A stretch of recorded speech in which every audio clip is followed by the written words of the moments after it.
So are we ready here? La la la, we're ready. So how is the light? I feel like I'm in the dark. Maybe not. All right. It's very pink tonight, Pavel.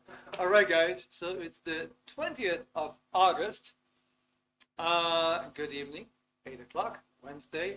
We're going to do another webinar tonight, guys. And this time we're going to talk about the narcissistic personality. So it's good to have you. We have just a few guys here on Zoom tonight. I remember a month ago, we did the same title. We had over 300 registrations. We could only allow 100 people in on Zoom. And it was actually a full house. So seeing 4 of you guys tonight, which is Miriam, Kyle, Karen, and Dan, I guess everybody's going on holiday, right? Anyway, it's all fine. I guess it's just going to be, among us, kind of like an intimate kind of webinar, I suppose. Yeah. Now we're also on Facebook, I hope, and on Instagram. Kyle is nodding, yes. All right. So apparently we are, and then I guess we're also on YouTube tonight. So welcome everybody if you're following this webinar. Now, like I said, my name is Erik. You might have picked up my accent already. I'm Dutch. That's my origin. I'm from Holland. I came to Ireland about 3 years ago. And one of my passions actually is to just relay useful information, useful data to everybody else so you can actually make use of it and use that in your own life and apply it. And to that extent, the information that we're going to share with you tonight about the narcissist is going to be very revealing. Before we get there, I would like to ask you quickly, where are you from and what brought you to this webinar tonight? So we got the chat open. Just feel free to put something in the chat. Let us know where you're from. That's also nice for your companion fellows who are here tonight, who are watching this webinar. Maybe we can actually familiarize a little bit. So yeah, put something in the chat. Where are you from and what brought you to this webinar? I'll just pause for a minute, see if we have any newcomers. So then, welcome to have you here. Let me just get that computer a little bit more so that I remained in the camera. Dan, I think we had you before, right? You're here for Meetup. That's great to have you again. We got Fiona Jones. It's good to have you. We got Karen. Welcome, Karen. Well, Kyle has been here over 70 times, guys. That's amazing. One of our best followers, for sure. So welcome, Kyle. Great to have you. And then we got Maria. We got Miriam. We got Sally Lee. All right, Sally. Sally, I think we spoke on the phone, so it's good to see you again. Lovely. All right, guys. Well, like I said, the chat is wide open. So if you want to put something in there, maybe you're typing at this moment, we would like to know where you're from and what brought you to this webinar. Now, if you're busy with that question, if you're busy answering that question, I also have another question for you. And that is this question. Do you see that sometimes somebody affects you badly after you have been in a conversation with that person? Have you noticed that some people have this tendency to leave you affected quite badly after having been in conversation with that person for a while? Just let that sink in. Give me a yes or no, or maybe an example. All right, Miriam. Eres de Madrid. Que bien. I'm originally from Madrid, but lived in Cornwall for some while, even in my younger years. I also lived in Holland. Wow, and Ireland. Okay, that's beautiful. Okay, so cool. Then we get Sarah. Sarah's from the UK, from England. Okay, beautiful. Well, thank you for your answers, guys. That's great. Good. So I have this question for you. Yeah, basically to get started. Do you see that somebody leaves you badly affected after having been in a conversation with that person? Yeah. Sí, te gusta el español, ¿no? ¿Verdad? Bueno, lo aprendí en Venezuela, ¿sabes? So I probably have a bit of a Venezuelan accent there. Good. So, all right, we got Dan from Birmingham. Nice. England, looking for understanding of narcissist relationship and strategies to heal. We're going to cover exactly that, Dan, tonight. So I'm going to give you some valuable information. Basically, we're going to cover two things. We're going to cover the mindset of narcissists, and then also how to affect you and what you can actually do about it. Yeah, so Karen is from the UK, spent a lot of time in the US. Beautiful, fantastic. Kyle, yes, you've noticed that you've been here over 70 times, yes. All right, guys, so here's the question again. Do you see that somebody leaves you badly affected after you have been in the presence of that person for a while? Give me a yes or no, please. Have you seen that some people affect you badly after you have been in their presence, after you've been in conversation with them? Yes. All right. Good. So it tells you right away. In very, very simple terms, that some people lift you up. They will support you. They will help you. They will encourage you. They will listen to you. They will acknowledge you.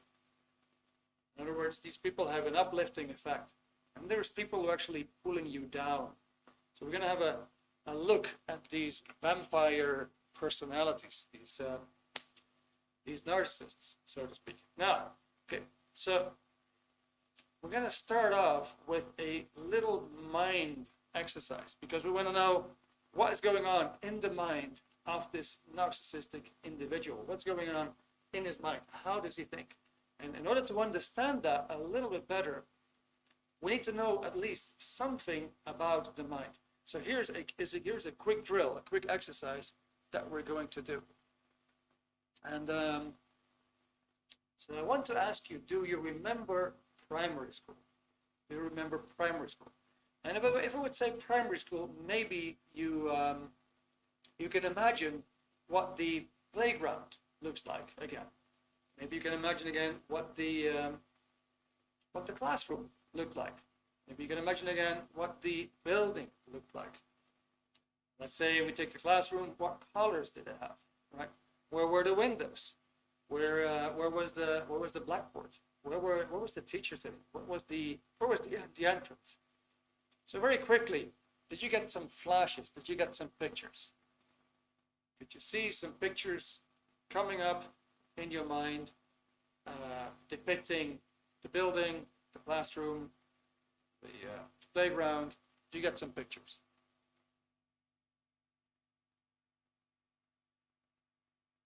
Because we're going to sketch this out. Now, next thing I want to ask you, and this is a bit of a funny drill, is I would like to ask you to imagine that you're sitting in the kitchen right now. I suppose most of you are not sitting in the kitchen, so just do that drill. Let's imagine you're sitting in the kitchen. What I'd like you to do is, from where you are sitting, go ahead and point out, where is the fridge? Just go ahead from where you're sitting. Where would the fridge be? If you got that, point it out with your index finger. Really stretch out your hand. Point it out. Where's the fridge? If you got that, then where's the table? Might be just in front of you. Right? Now, where's the cooker? Where's the cooker? Where would that be? Just go ahead, point it out. Where would the nearest window be? Finally, where's the door? Now, were you able to point out these different objects in your kitchen? Are you able to do that? Give me a yes or no, please. Are you able to do that exercise? Just imagine from where you're sitting, where's the fridge? Where's the cooker? Where's the table? Where's the window? Where's the door? Are you able to pinpoint these objects? All right, Karen says yes. Beautiful. Good. All right, so I assume many of you guys can do that. Now, let's have a look. Let's make a little sketch of the mind.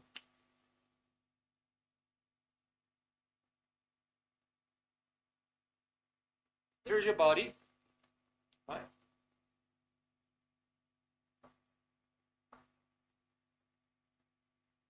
Your mind makes pictures. Your mind makes images. We're gonna cover that.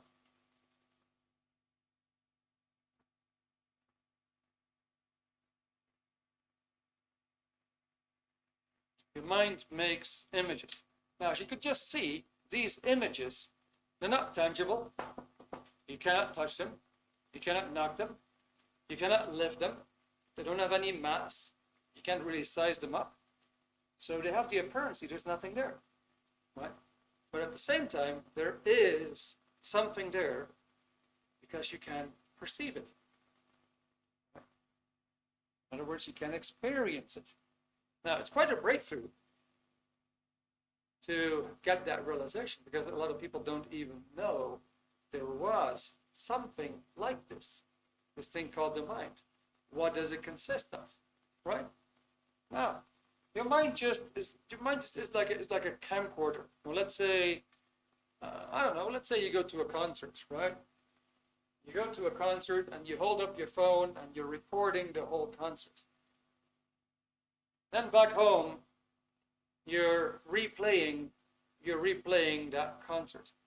Your mind is doing exactly the same. You're basically making a recording of everything that's happening in your life. And then you can replay that recording. Yeah, that's what your mind is. It's very simple. It's just recording everything that happens to you, and then you can replay it. That is your mind. Simple, right? So your mind makes pictures. All right. Now, we can actually see that these pictures are all three-dimensional. So, give it a name. This is your body. That's your mind. It's a quote-unquote recording machine. Now, recording machine that makes three-dimensional recordings. So, here's an interesting thing. We may have heard, and we may have read, and we may have come to believe that all these pictures are in the brain. Now, before we go on, that whole brain theory is unproven. There's no scientific evidence that all these pictures are in the brain. I'm not going to go into it, but just showing when it comes to mental health, there has never been a technology to raise IQ or to make a person more confident or to make a person more able with the brain theory. So the brain theory was just an assumption. Everybody swallowed it. Everybody took it for granted. But there's no medical proof. There's no scientific proof. Now, here's the kicker. From the drill in the kitchen, where's the fridge? Where's the cooker? Where's the window? Where's the table? Where's the door? We're actually pointing about us. This is a mental experience. It's a mental experience. It's not a brain experience. If it would have been a brain experience, maybe you would have done this. Well, the fridge is right here, and then the cooker is there, and the table is in the center of my head, and the door is in the back of my head, and the window is just next to my temple. But you didn't do that. So there's something else going on. This is a spiritual experience. If we like it or not, but that's a spiritual experience. Now, we could ask the question, who or what is looking at these pictures? Well, let's just say it is you.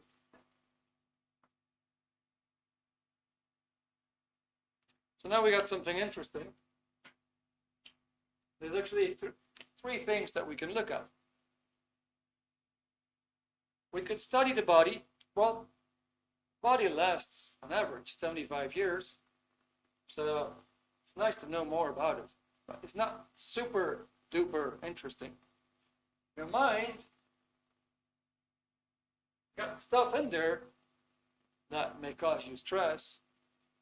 That whenever you think of something sad, you feel the sadness again. So it can definitely influence you.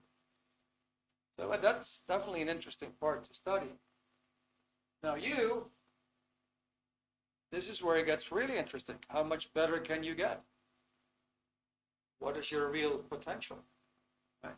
How much smarter can you get? How much more able can you become? How much more confident can you be? That's where it gets really interesting. So we're going to have a little look at how these things work.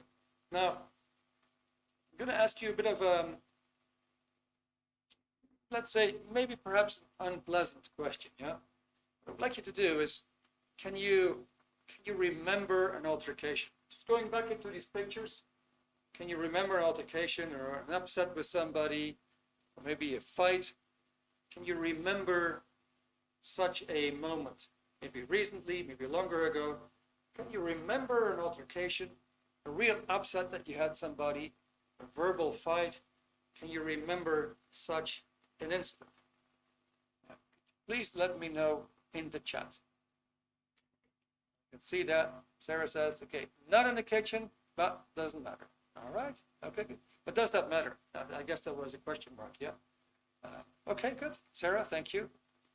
All right, so you guys, I got some yeses here. In other words, so you remember an upset, a verbal fight, an altercation with somebody. Let's say that is a moment here somewhere. Now, if you look back at that moment, if you think again of that moment, if you think again of that recording, yeah, it's been recorded. So if you contact that recording again, and you just did that cause you a little bit of discomfort, or did that give you some kind of like an unwanted feeling? Like you felt like you kind of like felt a bit upset again, or maybe some anger came up, or some frustration came back, or a sense of like, I would still strangle him if I could, or her. Some kind of a sensation come back to you when you just thought of that moment again. All right, so Karen says yes, sadness, all right. Okay, then, yeah, all right, so the feeling is still there. Okay. All right, anybody else? Thank you very much. Miriam, yes, of course. All right. All right, Sarah, sad. I get you. Okay, now, so obviously I did not want to reactivate that whole thing again, right? I did not want to reactivate. That was not the purpose. Now, but if you just connected with that, you felt there was a charge there.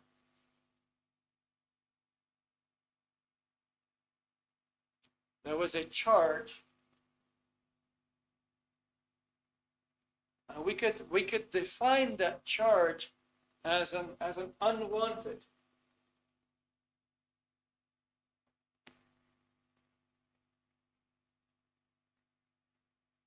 That's an unwanted feeling, right?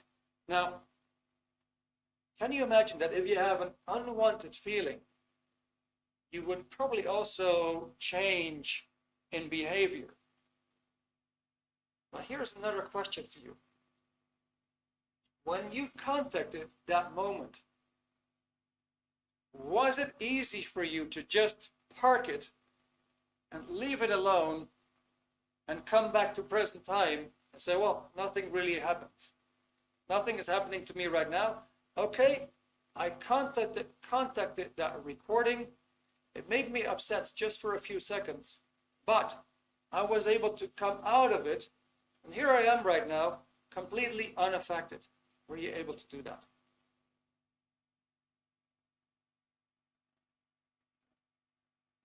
All right, so here we go.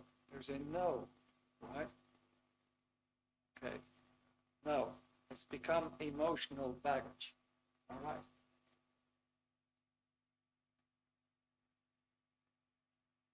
So, all right, so Sarah, yes, when I think about it. So here actually we have the bug. This is the bug in the mind. It's the bug in everybody's mind. It's way stronger. That bug is way stronger in the mind of the narcissist.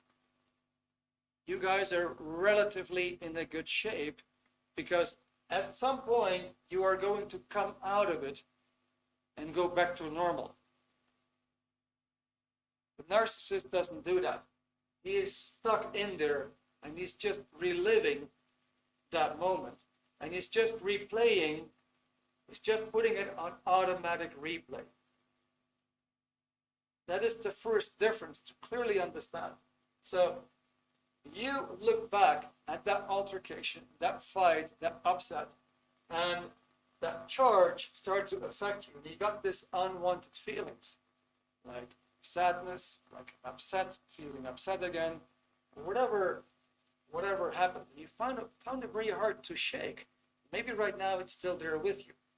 But you'll find out after a couple of hours, it's just gone. It's gone back to its original place. With the narcissist, that doesn't happen. He stays in there. So now, that's the bug, right? And you can actually, from that, let me just see what happens in the chat here.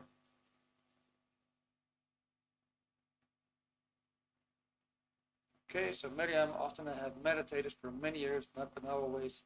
Often I chase after the past of that very moment of feeling. All right, Miriam, thank you. I got that. That's cool. Now,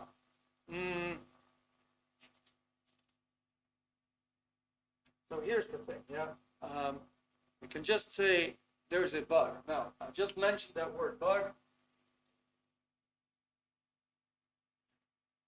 And what I mean by that is that, let me get another color.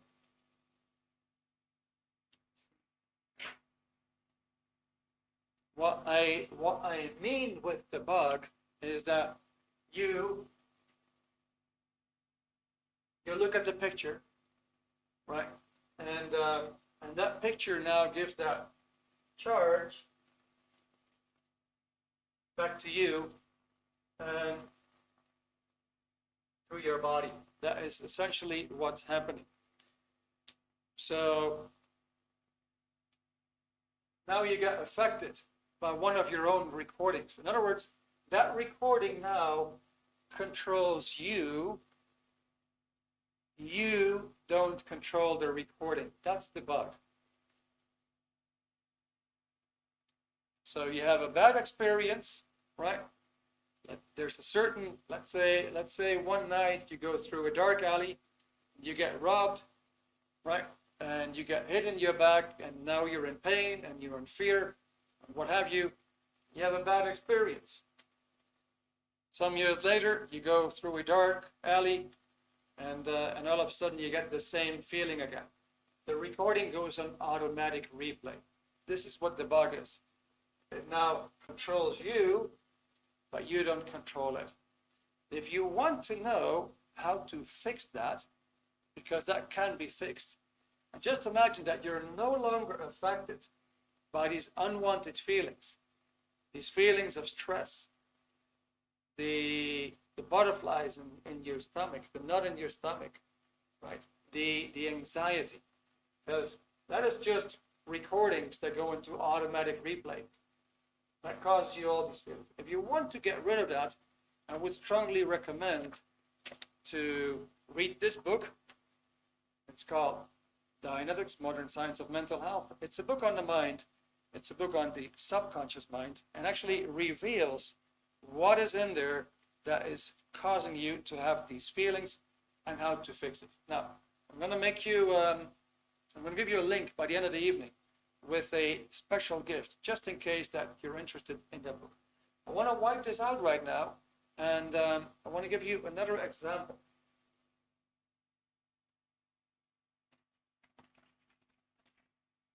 See.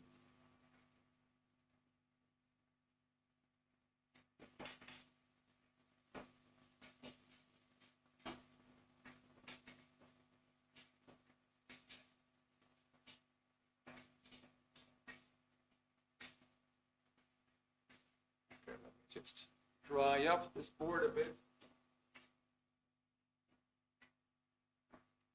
Right, so first of all, remember that narcissist, he is really stuck in a recording that keeps replaying automatically.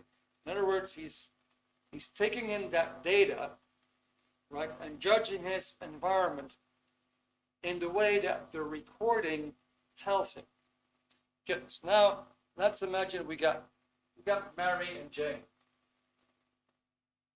No, we got Mary and Joe. We got Joe and Mary.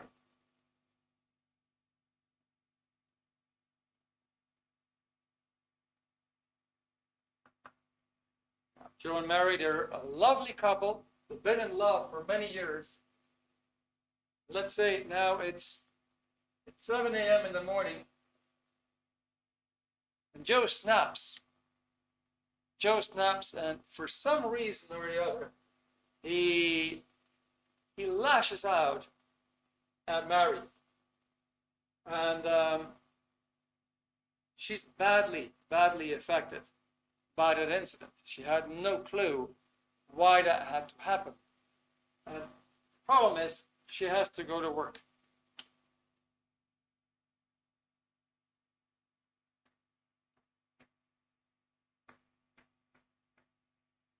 So there she is. She's sitting at her desk. Let's say it's 11 a.m. And right now, there she is in front of her computer. Now, I want to ask you, is her attention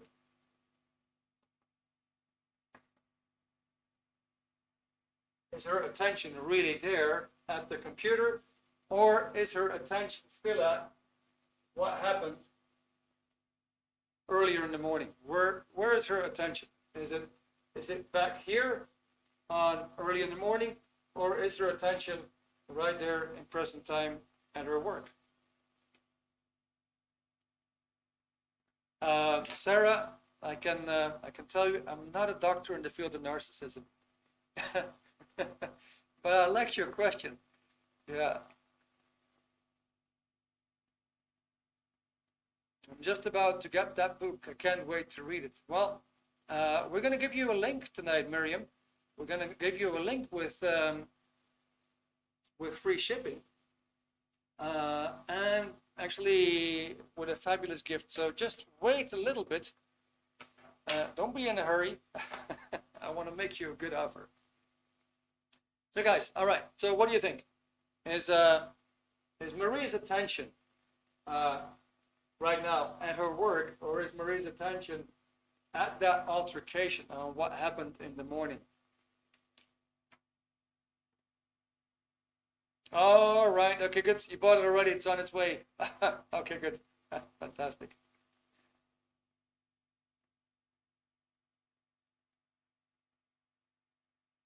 Beautiful. Now, so guys, give me an answer. Give me an answer. There was an altercation. This major upset. He's lashing out. I don't want to have another word of you. He's lashing out at Marie. She's going to go to work. Is her attention here at work, or is her attention at what happened in the morning? It's in the morning. Exactly. All right. So it tells you, if it was me, it would be on the altercation, right? It tells you we can actually be stuck in time. Very, very key to understand. We can be stuck in time. So if we draw the mind again.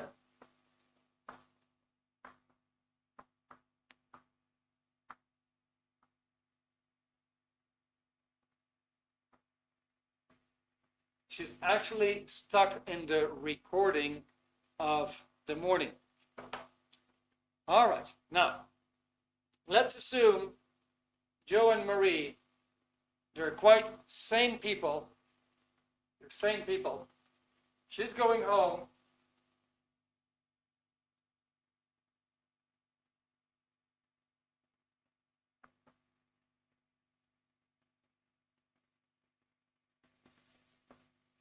And let's say it's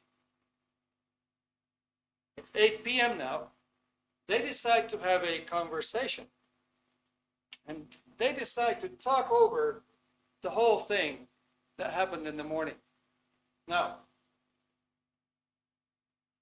they finally come to the conclusion that they're both very sorry, that it was just based on a horrible misunderstanding. And they really love each other. They express their love for one another. And they actually get that stuff off of their chests. Now, if that happens, do you think Marie still has her attention on that moment here? Or has it cleared up? Does she still have her attention on what happened earlier in the morning? Or has it cleared up? Give me I call it mental agility. We lose it as we age and with the ability to be more present. Yes. Miriam, I'm going to give you an example of that. Yeah. Okay. So I think we start losing it. Okay. She's okay after making it up. Good. Okay. So it's cleared. All right. Good. So now here we had this recording. We had that recording, and that recording, that moment was quite dramatical because it meant a potential loss. It meant a potential breakup. It meant a potential, well, losing your husband or your boyfriend, right? Being kicked out of the house, and so on, right? So there was quite some charge on that, and that charge started to affect her and basically started to pull her down. Her behavior, her mood was seriously affected. Now, at this moment, it's cleared up. This charge that was there is gone. So her mood went up again. And by talking things over, this charge here now was cleaned up, was cleared up, right? So that was gone. That means there's no longer any charge in that recording. Now, I think Sarah, or who was just talking about the agility. Let me see. Miriam, so Miriam, you were talking about agility. So here's the thing. We grow older, for example, and what would ask you the question? If a certain incident or if a certain period in your life would not have happened, would you potentially be happier today? So in other words, if a certain incident or certain incidents or if a certain period in your life would not have happened, would you potentially be happier today?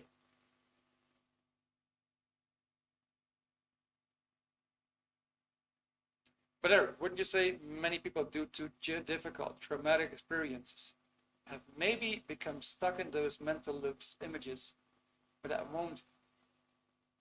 wouldn't make them a narcissist? Well, that's true. That's true. We're not there yet. That's very true. That's correct then. All right, good. So here we got an answer to that question. So if certain things in our lives wouldn't have happened, and if a certain period perhaps in our life would not have happened, then we might be better off, right?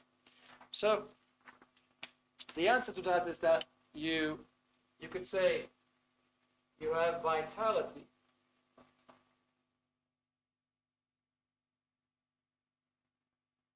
You have a lot of vitality. Now you go on in quite a happy mood. Something happens.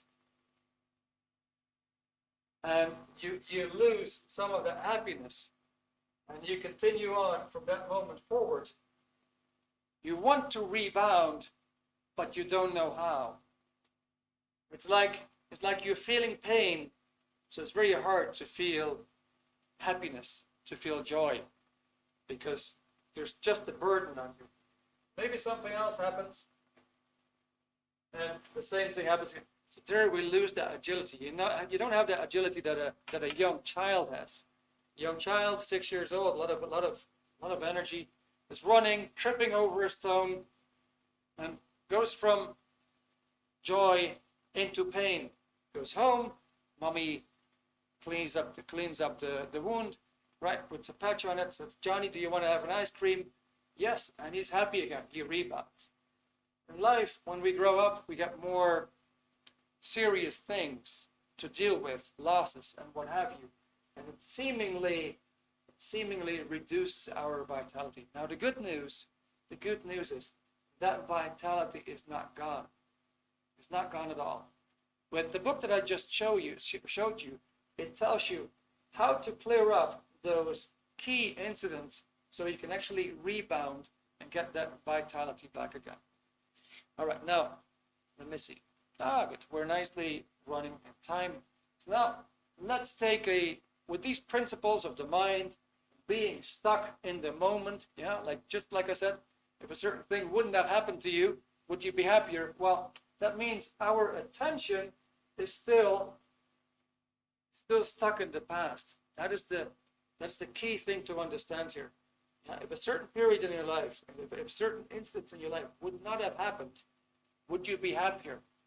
If you would say yes, but because of that, I lost my happiness, that tells you your attention is still stuck.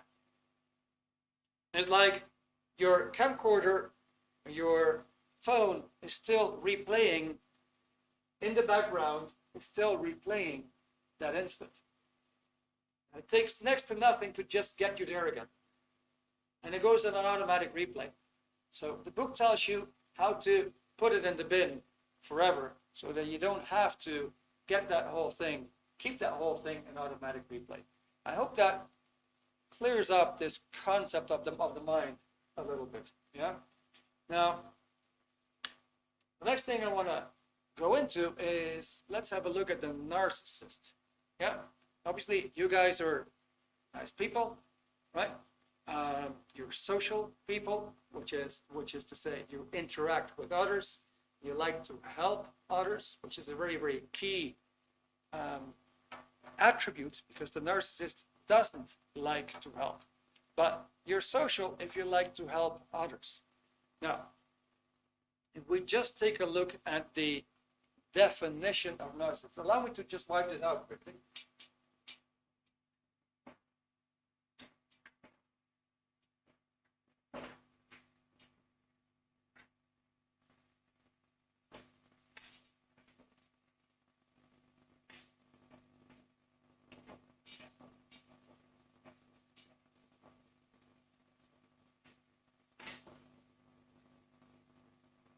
So, when we talk about the narcissist, if you look up the definition, you can just find it on the internet. If you look up the definition of the narcissist, that is simply a person who's got an inflated idea of his own importance. The narcissist has got simply an inflated idea of his own importance, by definition. However, we started to use the word narcissist with a whole different meaning, because we mean somebody who basically has bad intentions, who has evil intentions, right?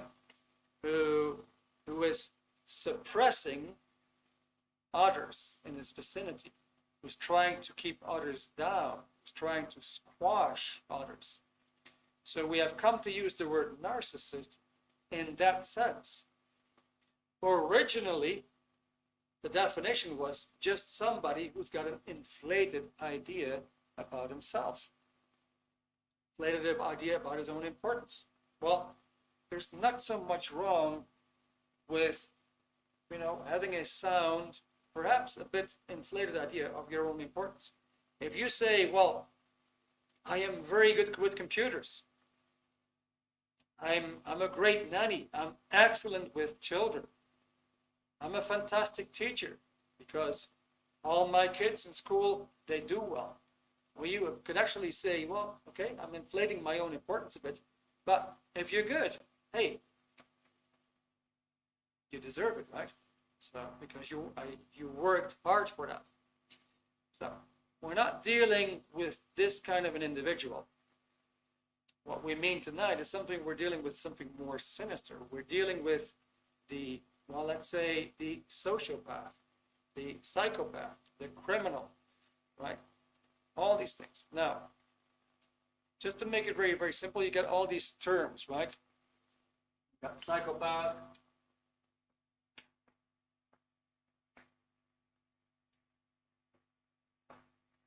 sociopath, right? You got criminal,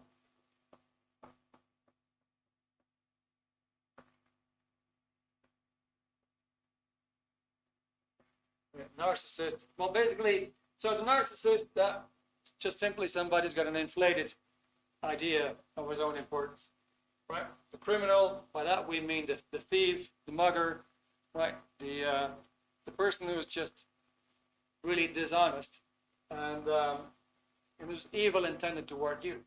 The sociopath is a person that whatever he doesn't care about your feelings. He doesn't care about your emotions. This person has no empathy.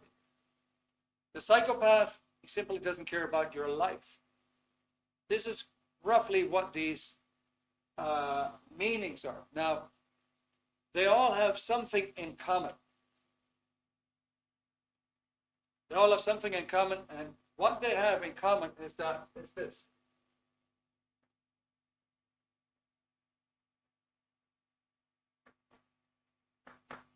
They are suppressive. They are suppressive. They suppress, which is to say, they try to make nothing out of you. They try to make nothing out of your goals, out of your ambitions. They try to stop you from communicating. They try to stop you from being successful. They squash your beingness, so to speak. They squash your activities, and they'll try to squash what you're trying to have in life. In other words, they suppress. That is the opposite of help. And to help means to support another individual in his or her survival. All the actions of the suppressive individual are against survival. They're anti-survival. So he suppresses. He makes your life harder, not easier. And we can actually call this also antisocial.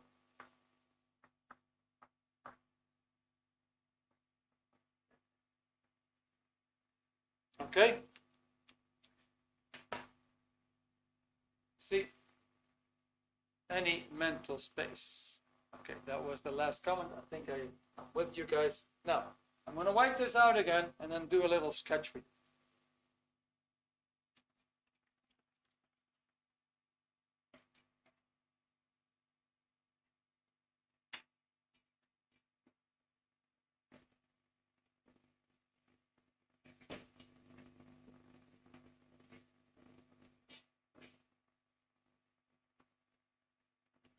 So here's the situation. Like in the beginning of the webinar, we covered the mind. It's okay, so you are looking at these pictures. Now, here's the kicker. Do you think that you are just your body, or do you think that you are something more than just your body? Like a spiritual being, perhaps. Do you think you're just a body? Or do you think you're more than just your body? Put something in the chat. Meanwhile, I'm going to have some water.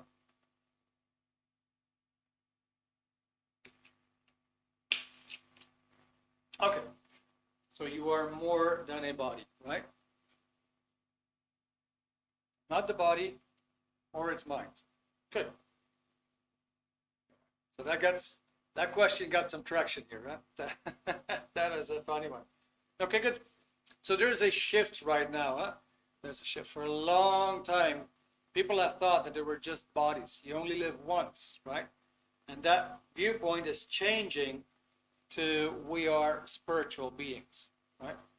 I don't want to go into it, but just say, let's imagine you never had any really traumatic experience in this lifetime. No big losses, right? No severe bullying, you haven't been, your limbs have not been chopped off in a world war or whatever. Yet, you're going through life with difficulties. Where is that coming from? You got it. You're a spiritual being.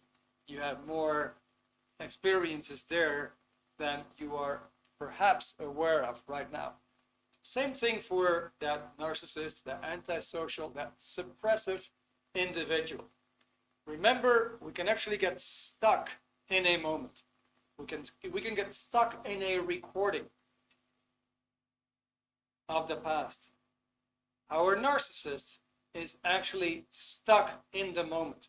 Very key to understand. He is stuck. He doesn't even know, just like let's say you had a fight with your boyfriend, you didn't clear it up. Maybe a week after, you're still stuck in it, but time goes on and you kind of forget about the whole thing. When you ask the right question, the grief and the charge will just come right back, telling you you're stuck in it. So here we have the suppressive individual.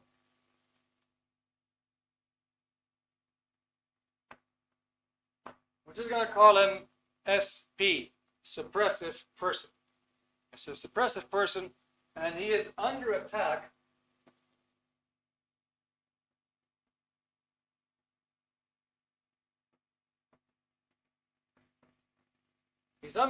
by a bunch of people who simply want him dead. Imagine that, for example, you're in a war, and all of a sudden you're surrounded by enemies. A good bunch of them. They have one single intent, and that is to kill you. So this suppressive person, the criminal, the narcissist, the psychopath, the sociopath, the person who suppresses, he was actually quite a normal person at that time, but he actually got suppressed by others because they meant him dead. And he's stuck in that moment. And that's basically where he's at. Now, let's imagine he's just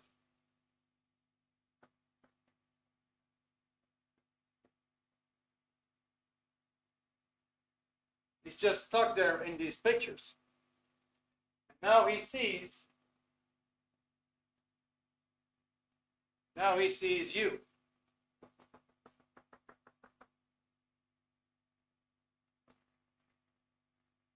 This guy's got a bug in the mind as well. And the bug is that thing is still on replay, and it now identifies the present time situation with the past situation. Just to give that example again, you're walking through a dark alley, you get mugged, you get robbed, you have a very, very bad experience. 5 years later, you walk into another dark alley, and your mind tells you, uh-oh, the same thing is going to happen again.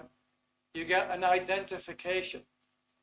Your mind identifies this alley with the alley from 5 years ago. It's an automatic identification.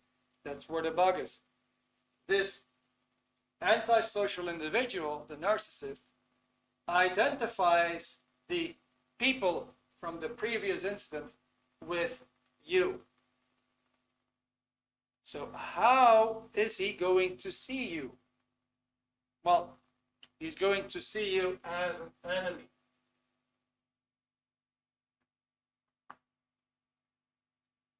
Does that make sense?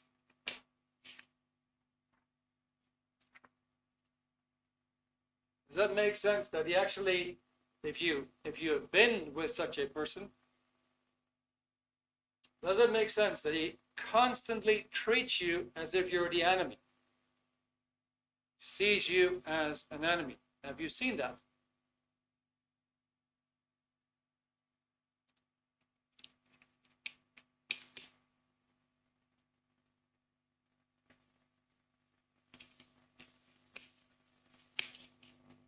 Sarah says yes. Miriam says yes, I have. Good. Beautiful. Karen, yes. All right, good. So that's the commonality, right? He identifies anybody. It could be the neighbor. It could be a random person in the street. It could be a colleague. It could be a boss. His mind is on a total identification. You are his enemy. Now, if you look at what is going on planet Earth right now, and you have a look at who is actually pulling the strings, governments and leadership, and what is their behavior? Do they see you as friend or do they see you as foe? Right?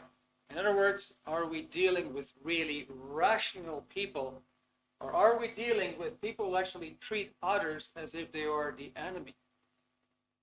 It's a bit of an odd one, right? Now, you might actually try to convince that person with love, and you actually want to flow your love to that person. Doesn't get anywhere. He's not able to spot this. He's very stuck in time. He cannot see love. He cannot see kindness. You're wasting your time, honestly, you're wasting your time if you're trying to tell this person, I love you. I care for you. I want to show you my love. I want to give you my love. You're absolutely wasting your time. He cannot see that because he is fixated on destroying others. His survival here, his survival depends on destroying the people around him. If he is stuck in a moment, his mindset is still, I need to destroy everybody in order to survive. Does that make sense? I know it sounds crazy, but if you just look at what's happening, does that actually make sense that his whole mindset is like, I need to destroy everybody so I can live? It's a wild one, isn't it? So yeah, you have a person here who might come across as quite sane, as quite intelligent, right? Maybe as quite forthright, but yet he is crazy and completely spun in, because all he's giving you is a social facade, a social pretense that's going to do the right thing, but his actions are very, very destructive and just aimed to do you in. So his survival depends on keeping you down. Right, now, just give you an example. It's a bit the mindset of an animal. Let's imagine you have a water buffalo stuck in mud sand, in the mud. And you're throwing out a lasso and you're trying to pull him out. In other words, you're trying to save his life. Is he going to see you as a friend or as a foe? What do you think?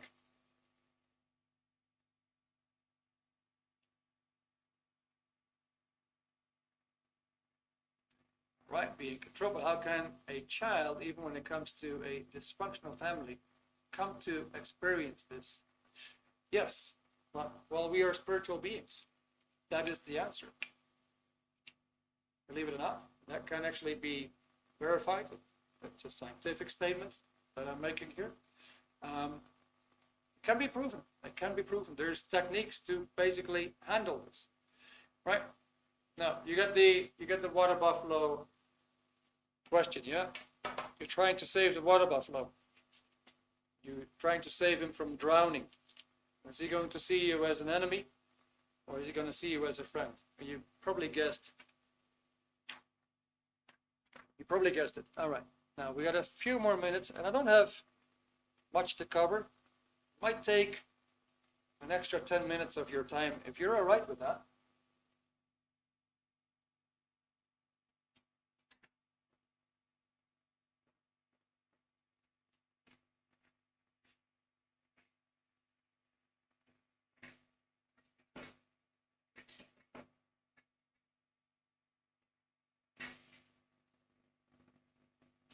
So, let's say, how does that person treat you?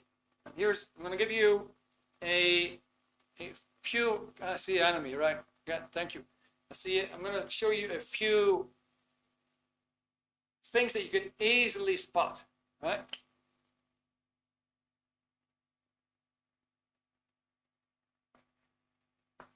Here's the suppressive person. In other words, trying to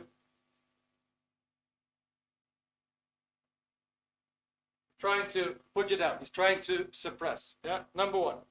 Whatever he does, he's trying to squash your actions, nullify you, ridicule you, make nothing out of you. It comes as do as I say or else, which is domination.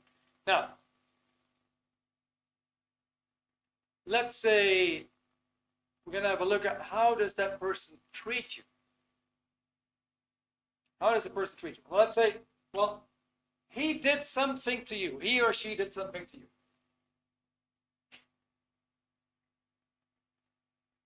And you thought it was really bad. You thought it was just not tolerable, right? It was a bad thing that person did to you. Now he's going to respond. He said, well, he's going to say, it's just ridiculous what you're bringing up.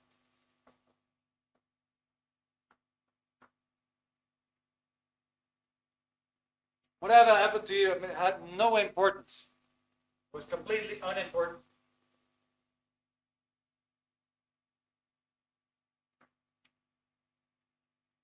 It was even deserved. But let's say you would take something small, you say, you know, I'm going to borrow you my keys, right? And then a couple of days later, you still didn't get your keys back. You find out Mr. Suppressive just lost your keys. So he's like, okay, now I have to buy new keys, right? And now I need to go to the key shop and make copies and what have you. It's gonna cost me my time, my money, and he's just taking it as a complete ridicule. It's completely unimportant, and it's even deserved. It's your own fault because you didn't ask for it. Something like this. Now let's say we do it the other way around. Let's say you take his keys or her keys, right, and you don't return the keys, or there's something that you did to Mr. Suppressive that he or she didn't like. Now he's going to inflate it. He's going to make a mountain out of a molehill. He's going to make something really big. He's going to make it very important.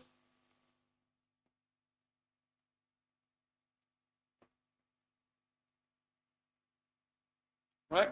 And it's actually going to let you know it is really bad.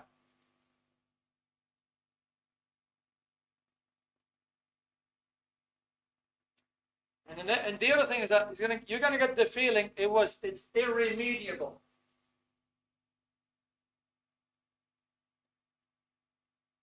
Like it's beyond repair, you know. Whatever you did is irremediable. It's so bad. Okay, so that's some of the characteristics. He's doing something to you. It's like, yeah, what are you talking about? Yeah, it's just ridiculous. You know, it's totally deserved. You do something to him, makes a big deal out of it, right? Now, the other thing is that maybe you do something as a gesture. Let's say you come up and you say, well, you know what, here, I made a really nice cake for you. I made a really nice cake for you. Now he's going to give you the idea, well, anybody could have done that. Others probably could have made a better cake than you did, right? In other words, whatever you're trying to do, it never really has any real value.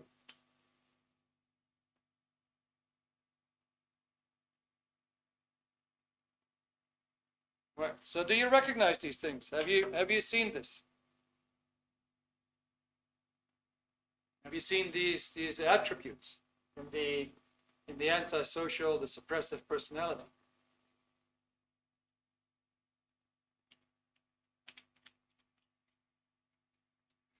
Yeah, all of them, right? Now you can tell you're dealing with the true suppressive person, the person trying to get you down. Now don't be fooled, these people just wear a mask, right? Behind the mask, there's something really ugly going on in their mind.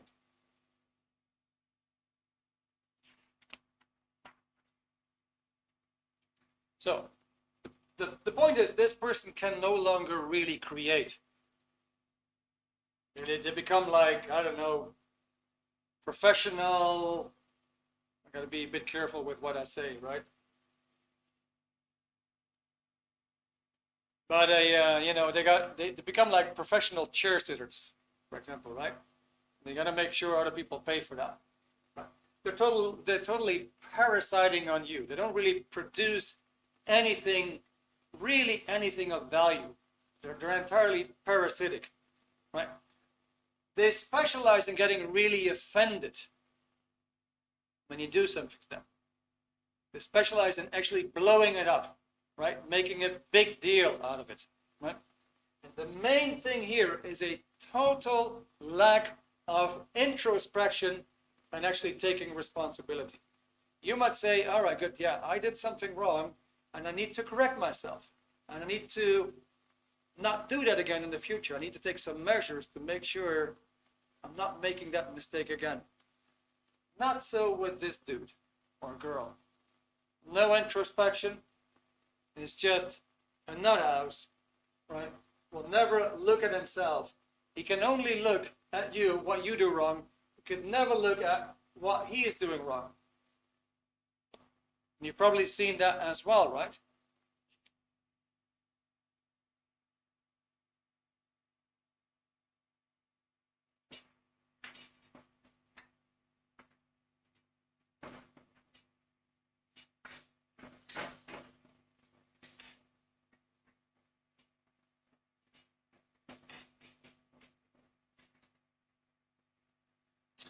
Good, so we come to the last part now.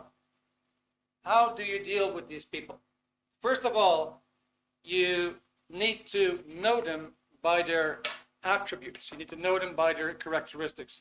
It all comes in this very, very handy little booklet. You can see it's quite thin. It's called The Cause of Suppression, and I'm going to offer that to you tonight. So first of all, you need to recognize them for what they are. Tonight you got some data already. There's a bit more data. And if you have that down cold, you're quite safe. Because there's quite a number of people that walk around, or maybe I should say crawl around on this planet, who are like those people, right? Not your best friends, in other words. So the first thing is that these guys have no power. They have no power. They don't produce. They don't produce anything of value. In order to produce anything of value, you need to have some mental strength. They come across as having mental strength, but they don't. They're very insecure, but the mask carefully hides it, keeps it hidden. But the thing that they do is they push your buttons. And here it goes. That's you.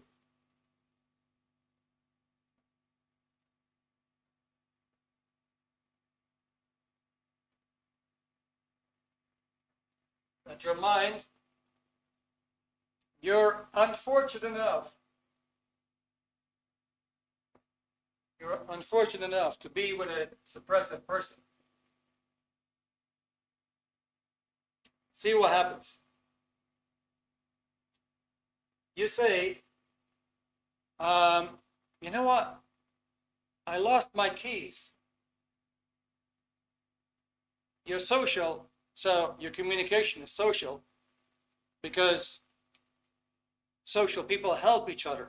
So you trust that when you say, I lost my keys, somebody's going to say, you know what, let me see how I can help you. That person hates help.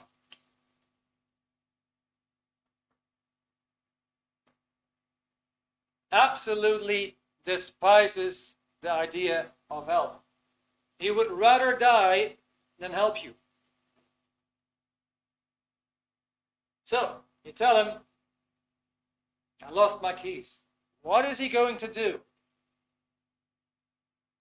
Let's imagine here you got this button that switches on. He's going to tell you something that pushes your buttons. He's going to tell you, that is so typical of you. You always lose your things. Now he's nicely going to rub it in and make you feel really bad. What's going to happen? You're going to introvert and say, oh yeah, I lost my keys a week ago, and I lost something a month ago, and actually he's right, because I lost some things and I keep losing my things. So instantly he gets you to spin in and to introvert. When you do that, you actually have just lowered yourself. You basically rendered yourself less powerful. You took your own power away because that guy here pushed your buttons.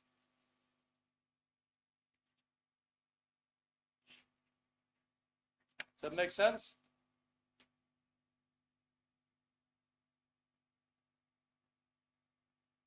Maybe I'm not up to date with the chat. Let's see what's happening. All right. Yeah. All right. Good. So it's just pushing your buttons. Yeah. Constantly pushing your buttons. Constantly leaving you affected with a bad feeling. The beginning of the webinar asked you, do some people leave you affected with a very, very, very, very bad feeling? That's one of their mechanisms. That's one of the ways that they do it. Yeah. And it's crafted. It's hidden. It's ingenious the way they move around, maneuver themselves around, and tactfully push your buttons. But they do. Now, what happens? Over time, you're going to lose your vitality. Because these people just have one purpose, they want to do you in. You're going to lose your vitality if you're going to be with them. And your life is just going to be one big roller coaster. You go, one moment you're up, the next moment you're down. You've seen that, right? So basically, when we find the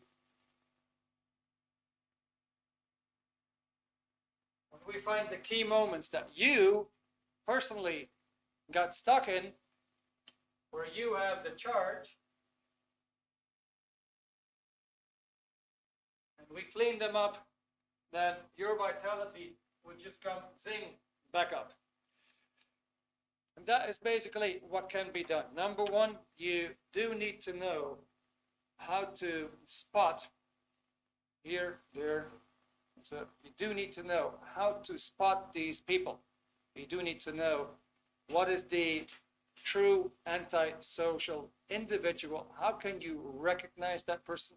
The booklet actually covers the attributes, the behavior, why they behave that way, and it gives you a tool to handle and deal with these people. Now, so Pavel is just telling me, give them a bit of an idea. All right, so let me do that. I always listen to Pavel. He's bright. He's got good ideas. He wants to help, right? He's definitely social. So there you go. Yeah, that's what it looks on the inside. Yeah, you got basic terms, definitions, pictures there. It's very easy to read, and it's beautiful. So basically, over there, it tells you the antisocial personality. There you go. Right? Now, as I said, you want to get those mental scars out of the way and get that vitality back. And that's basically what you do with that. That's called Dianetics, Modern Science of Mental Health.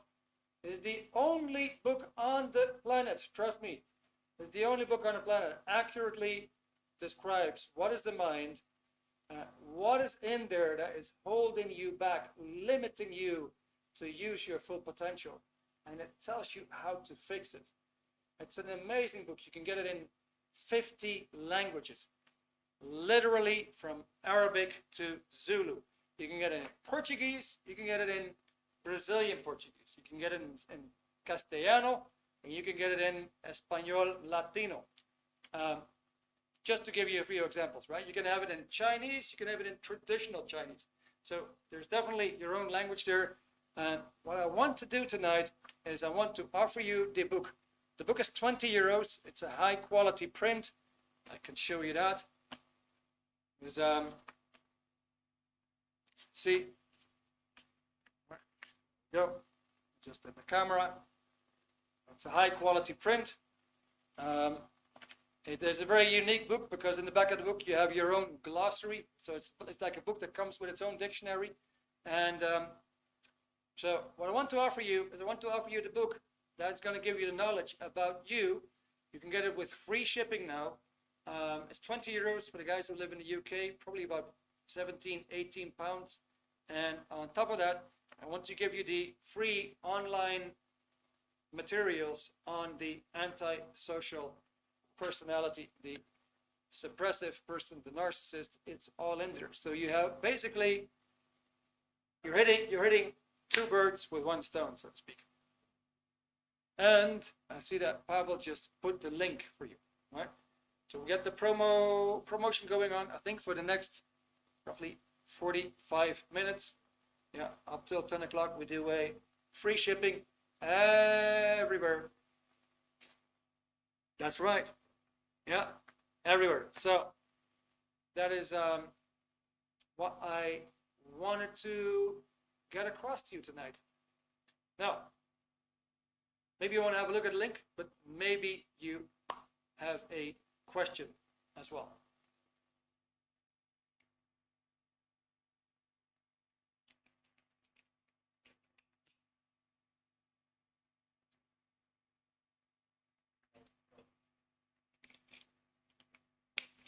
So I don't know exactly what you said at what you guys said at the beginning of the webinar, but some people leave you badly affected, right?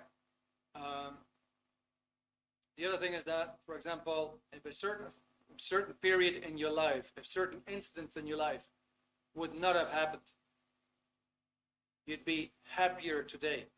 Just imagine if that doesn't get fixed, yeah, your vitality will stay low. You don't have to do anything for that to continue. But with this, I can tell you, 100% guaranteed, speaking from experience, you will actually go back up again. It's life-changing. It's absolutely life-changing. This, if you have that data, it's so simple. You're going to go through that. And right away, you're going to spot people in your family, you're going to spot people with your friends, your social ties, work relationships, and say, ah, okay, I spotted one.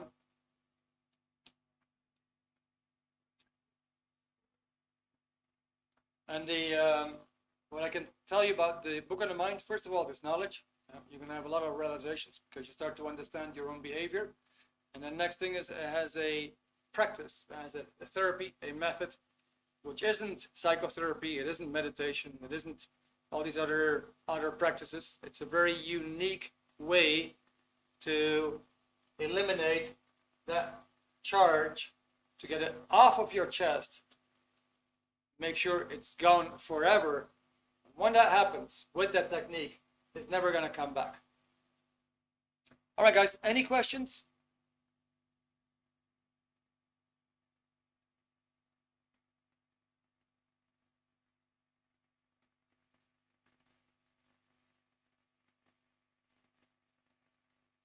All right, so with the exercise in the book, is that sufficient or is there a need for auditing counseling? Yeah, that's an amazing question. It's very good. from my own experience, what I see is that when there's things that we do not understand, like why is this happening to me? Why me again? Right? That creates a lot of stress. It creates a lot of confusion. There's unanswered questions there. The moment that you do get the information, you may actually find relief because you get a realization. The realization itself will take away the charge. So, information, knowledge can be very therapeutical. And in this case, that knowledge is very therapeutical. And I've seen time and again, people actually got through the book, got to a higher level of understanding, actually rebounded simply because they now had a higher level of understanding. Now, that doesn't mean that you do not need the therapy. Yeah. The therapy is quite simple. You can do that with a friend, you can do that with a family member. It's a 10-step plan that's laid out basically in such a way that you could pretty much take it to any tribe anywhere in the world, right? People could learn it and do it together. You don't have to be a psychotherapist. You don't need any diplomas. The book tells you exactly how to do it and how to get that off of your chest. So it's very easy to do the procedure. Yeah. And I would recommend it. I had many sessions myself. Yeah, I've changed a lot. I got rid of a lot of bad habits. And I have to say, I gained a lot of confidence. I was in such a bad shape in the past that I would not even make a phone call. That would just get me to shit in my pants. An anxiety stomach, not in the stomach, whatever. And it's no longer there, it's gone. So it's definitely an amazing technology. All right. Good. So Sarah says, thank you. Makes sense. All right. Miriam, looking forward to do some therapy as well. Good. Yeah. I mean, Miriam, get the book. Get the booklet. It's amazing. If you're in Ireland, we can actually chat and you can have a free session. Anybody who lives in Ireland, on the other hand, if you want to come over, come to Dublin, we're like between 60 and 70 staff, all volunteers, just here to help each other out, right? Okay, good. So, okay, Sarah, thank you very much. Love more videos like this. Brilliant. All right, Dan, many thanks. Okay, see you at the next webinar. Yeah, good. All right, guys. So, I love your feedback. It's been great being with you tonight. I took 20 minutes additional time, but I know from experience that this subject, this narcissist subject, is a hot one, right? And no wonder, because right now on planet Earth, that's what we really see, and we need to wake up to the fact who is in control, and we need to realize that we can be better. We can manage our own lives a little bit better. And the first step to do so is make sure you get the knowledge, because that is going to make you stronger and better. All right, guys, so I hope to see you again next week. And thank you for staying here an hour and 20 minutes, and have a great rest of your evening. Bye for now.